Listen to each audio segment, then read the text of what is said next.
Amis du jour, bonjour, c'est Jean-François du Web et la Tortue. Bienvenue dans ce nouvel épisode des Actus de la semaine, le condensé de l'actu social média. C'est parti. Et on commence avec un réseau social qui fait beaucoup parler de lui en ce moment. C'est un petit nouveau, BeReal. Pour rappel, le réseau social fonctionne sous forme de vidéos, des vidéos que vous allez envoyer à vos amis. Ces amis auront un laps de temps bien déterminé pour répondre. L'objectif étant de partager l'instant présent avec vos amis, vos contacts. C'est clairement un réseau social qui a un petit peu explosé grâce à Instagram qui a voulu copier TikTok et qui s'est fait un petit peu incendier, et BeReal a un petit peu profité du moment pour sortir sa carte du jeu. L'application qui a justement été annoncée cette semaine comme en étant à 12 millions de téléchargements dans le monde entier, et en a profité pour annoncer des options payantes qui devraient arriver courant 2023. Ce seraient des petites options d'amélioration, de customisation de l'interface avec par exemple des stickers. En tout cas, le réseau social est clairement à surveiller en ce moment. Allez, on passe à TikTok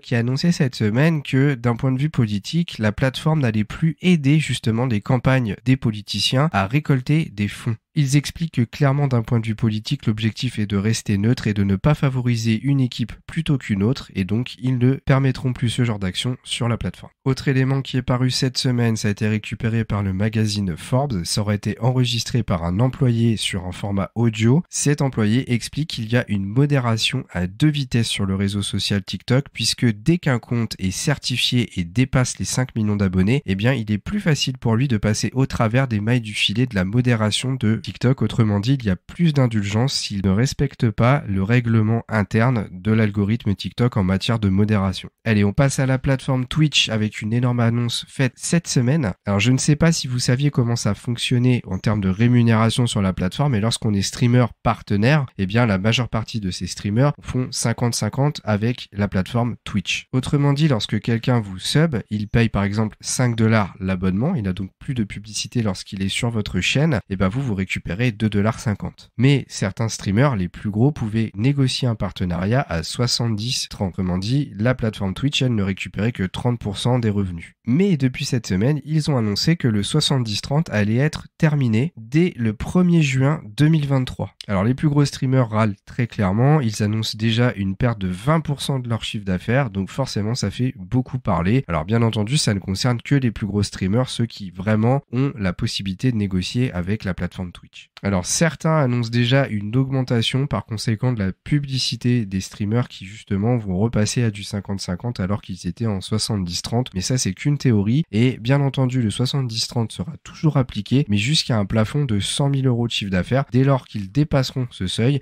eh bien ils rebasculeront sur le 50-50 qui n'était pas arrivé jusqu'à présent. Et une deuxième news sur Twitch qui a fait beaucoup parler cette semaine, puisque la plateforme a retiré purement et simplement la catégorie des jeux d'argent sous pression des streamers, mais la catégorie n'est retirée que provisoirement. Seuls certains sites de casino en ligne seront définitivement supprimés et interdits sur la plateforme. On passe à une petite news sympa pour YouTube qui a signé avec plusieurs labels de musique pour que vous puissiez dorénavant intégrer des musiques justement qui sont un petit peu interdites habituellement dans vos vidéos. De cette manière, vous n'aurez plus d'épée de Damoclès sur la démonétisation de vos vidéos si vous utilisez ce type de musique. Bien entendu, il faudra que cette musique fasse partie d'un label parmi les 50 avec lesquels YouTube a signé. Cela arrivera courant 2023. Allez, on passe à la dernière news de cette semaine avec un épisode assez court, mais peu de choses se sont passées durant la semaine. Ça concerne Instagram qui travaillerait sur la possibilité d'ajouter un bouton d'appel à l'action dans vos posts. Alors vous le savez certainement, mais les posts depuis qu'Instagram existe ne permettent pas de cliquer sur des liens. Le seul moyen de le faire, c'est de passer par les stickers dans les stories ou dans les reels. Eh bien, ça pourrait changer puisque dorénavant, si le bouton d'appel à l'action est ajouté, eh bien, vous pourrez rajouter des liens cliquables dans le contenu textuel de vos posts. Une petite révolution bien sympa et j'espère qu'elle verra réellement le jour. Et voilà, c'est la fin de cet épisode. Comme je vous le disais juste avant, il est très court. Très peu de choses se sont passées. On espère que la semaine prochaine sera un petit peu plus productive.